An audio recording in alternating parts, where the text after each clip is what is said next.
The idea behind the lyrics for that song was basically a man um, stuck in a room with a machine gun, fighting off all of the negative powers that be in the world. That's basically the concept behind that song. And and in the melodic part of the song, him realizing that that his art is to feel pain and to be against everything that the world would want him to be. So that's basically the concept of that song. Pieces of the Sun is pretty, it's not simple to understand, but it basically has to do with 30 days, I don't even know if it was 30 or 40 days and 40 nights of no sun. What would it be like to live in a world with no energy, where people actually have to go back and start focusing on things that are real and not technological? In other words, feelings like love, hate, survival, instinct, human instinct. Finger Painting is the odd song on the record. It's got a really weird meaning to it. It basically is about, as much as people really think they know you in the inside, we all have to face the reality that we don't know anybody on the inside. Only they know themselves on the inside. And as human beings, we always love to think that we know everything. So, I guess the underlying theme of that song is, no matter how much somebody else might think they really know who you are, no matter how much you feel like the rest of the world knows what you're going to do, you really are your own person on the inside. And I guess it refers more to bloodline. You are who you are and nobody else is like you, and you are your own. And even though there are people that, want to think that they know who you are, reality is that's just a negative human instinct of wanting to know everything.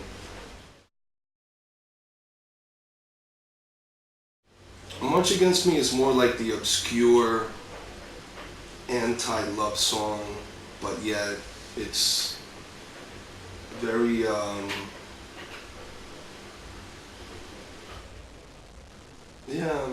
I don't know if I would say it's an anti-love song, but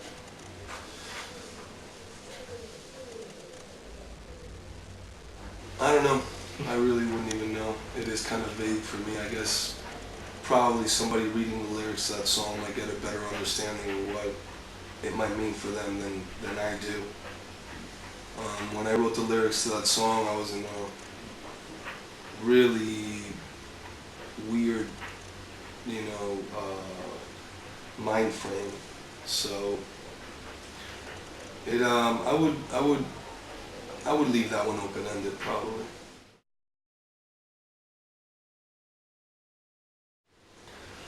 Compulsion, Virus, and Fever is about basically the human need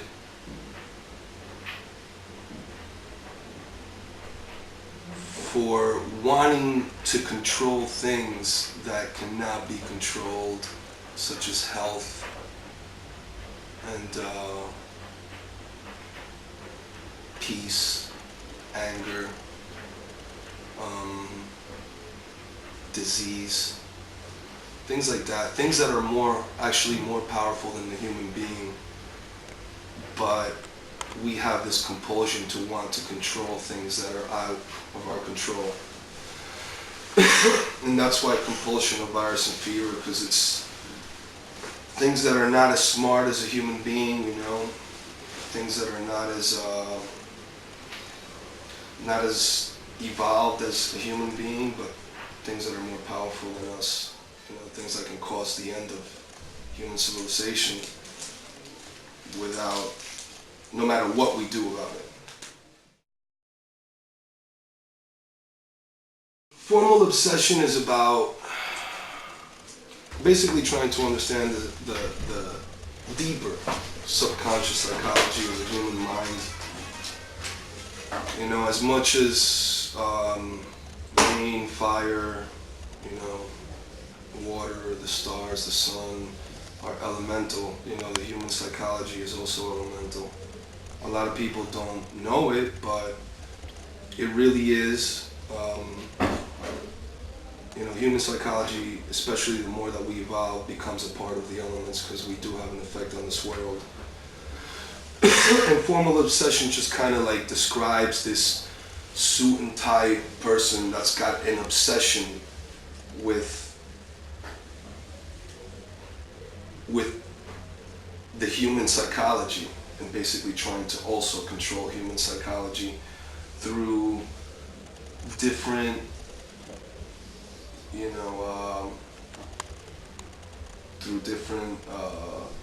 psychological games and things like this.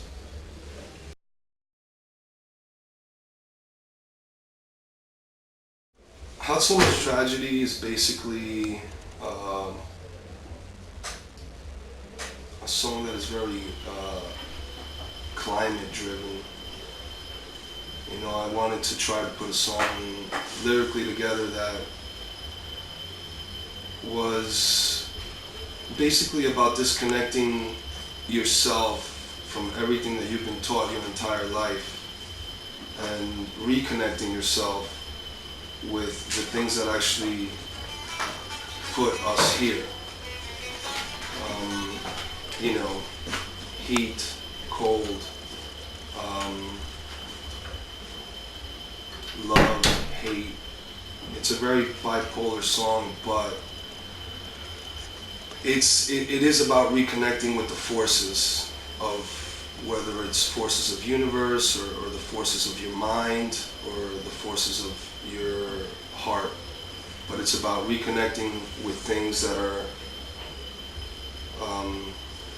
beyond media, beyond the newspaper, beyond school, beyond politics, beyond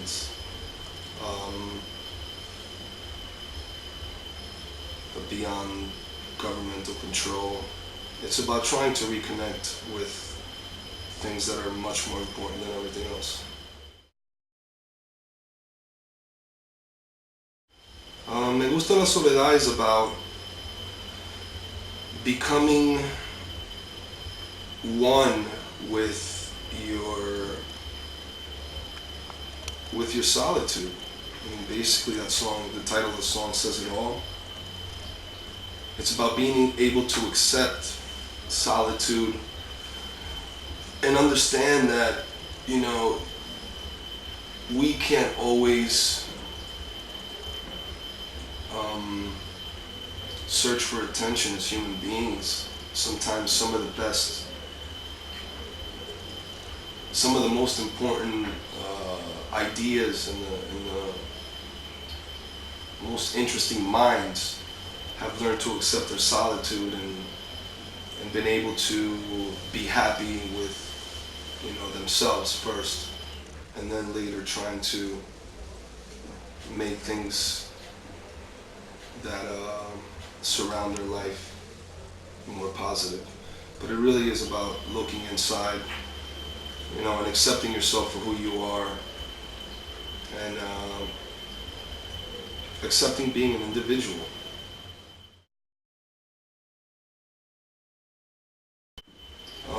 2012 is a song that makes a lot of reference to the stars and astrology and basically, looks up to the sky and wonders where we came from and wonders where we'll end. That really is what that song is about. You know, a lot of people think that, oh, it has to do with the Mayan calendar, and you know, I named it 2012 because the Mayan calendar was very dictated by astrology, and you know, that's why the song, you know, starts, "We're coming back again, this time to let you know." Because it really is a song that kind of looks up at the stars and just asks a lot of questions, which is something that we've all been doing in civilization for years. You know, we've always wondered about astrology, and more than people really know, astrology dictates a lot of what we believe in, and a lot of the numerical data in life is dictated by astrology. So that's why 2012. Gorilla Carnival basically is a song that, you know, it's a very psychological song from a point of anger, you know. It's kind of like a calling to people to try to get some type of control of their own minds. Also, to understand that life and death is also part of the elements, and that as much as we try to control life and death in our societies, we really will never have complete control over it. And it's about accepting life and death, you know. And to me, a lot of people think that life and death are not part of the elements, but to me they really are, you know, because it is something that is still yet to be explained.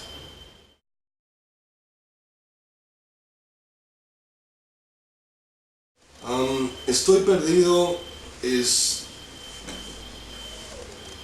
a very sad song about a lot of different shit. You know, it's mainly about, Estoy Perdido means, you know, being lost, you know, trying to find your way. And, you know, it's a very ambiguous song as far as the lyric is concerned, and it has to do with carving your own individual path during your life and not conforming to the norm. So a lot of people think, you know, being lost is a very negative thing. To me, sometimes being lost is a positive thing, because it says that you're not with the rest of the crowd and you're following in your own footsteps and leading into your own definition of life.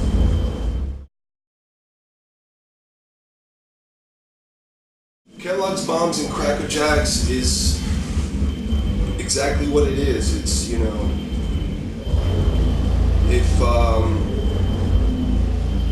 there was a way for the powers that be to put control and death in a candy wrapper and wrap it like this and say, everybody must take this. Kellogg's Bombs and Cracker Jacks is a song that kind of says how most people would probably buy the candy. And, you know, it says the definition of the song is eat your steak and shut your mouth instead.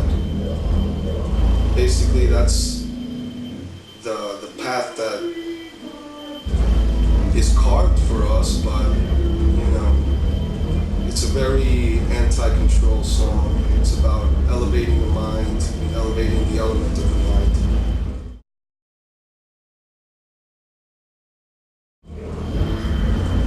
The best way to describe that song is bloodline. It means a beautiful blood. And, you know, I know that even psychologists try to understand psychology, and they try to say, you know, it's not your bloodline really that deciphers who you are, but it's everything that you go through in life that deciphers who you are.